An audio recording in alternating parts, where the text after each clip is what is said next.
when I look at people, I always ask the question, I say, man, tell me what Nike stands for. They said, oh, Inc., that's easy, just do it.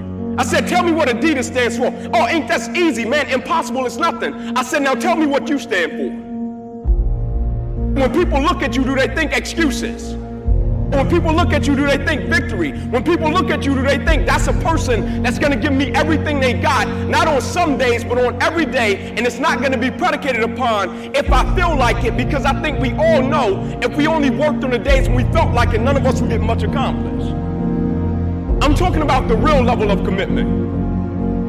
Not the commitment that falls in line if everything goes right. I'm speaking of the commitment that says, I am going to stay true to what I said I would do long after the mood that I've said it in his life. See, most people, ladies and gentlemen, are stoppable.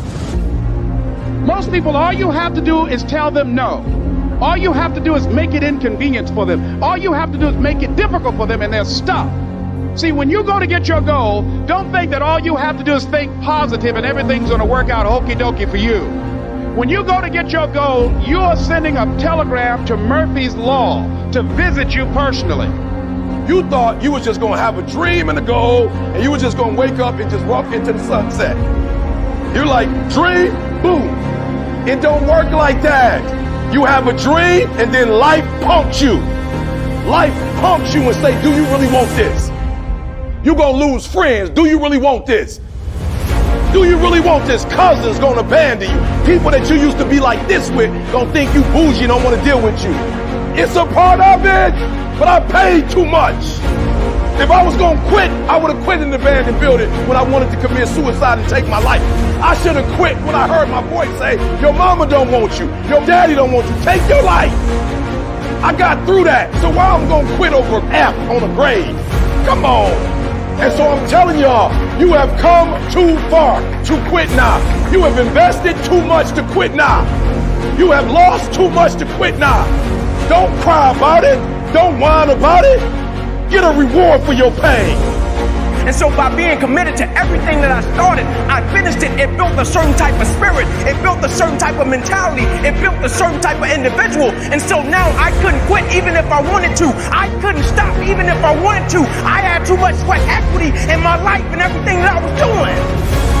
You're too close to quit now. You gotta take another lap. You gotta take another lap, because you never know. This might be the one. You can't stop because you're tired. You can't stop because you got your feelings hurt. You gotta take another lap. Keep walking, keep walking, keep walking. You're gonna make it. You're gonna do it. You got an unstoppable fire. Come on, take another lap. Don't you stop. Don't stop walking. Takes guts. You got to dig down deep to gut it out. Keep on going again and again and again until you make it happen, because you know that it's possible. Now, what do you do during the hard times, Les?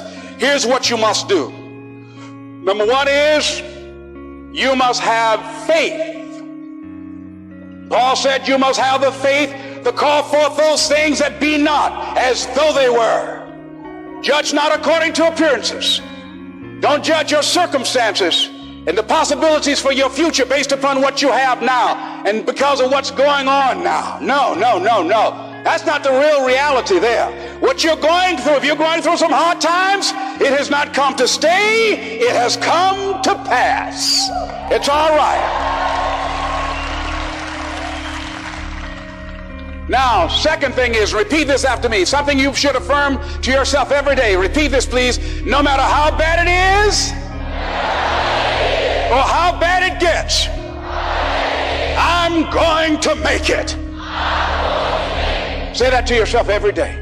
As I used to say to myself, when I would get up in the Penobscot building and I had to go into the bathroom and bathe in the bathroom sink, I had written on the mirror that I put up, they just paste up, and I read, no matter how bad it is or how bad it gets, I'm going to make it.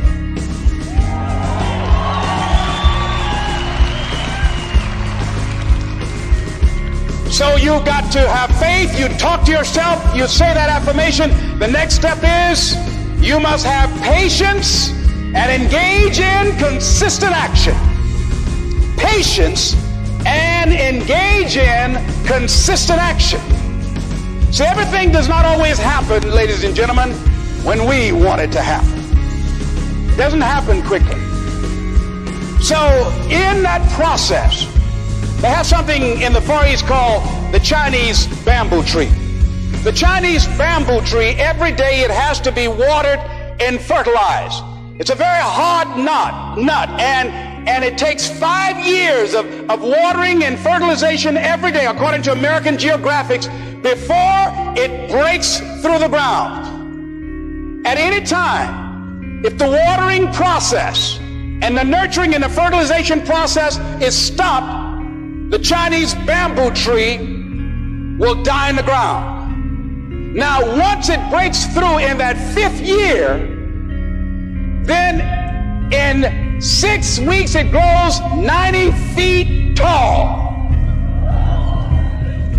Now the question is, does it grow 90 feet in 5 years or 6 weeks? The answer is obvious. It takes 5 years.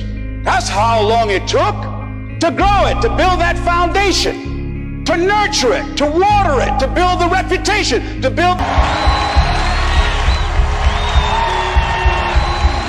It's a long shot being here with you today in this dome. It's a long shot. No college training, labeled educable, mentally retarded, but I kept running toward my dream. Don't stop. Don't stop. Don't stop running toward your dream. You can live your dream. What if we have that kind of attitude? The car's repossessed. Nobody believes in you. You've lost again and again and again. The lights are cut off, but you're still looking at your dream, reviewing it every day, and say to yourself, it's not over until I win.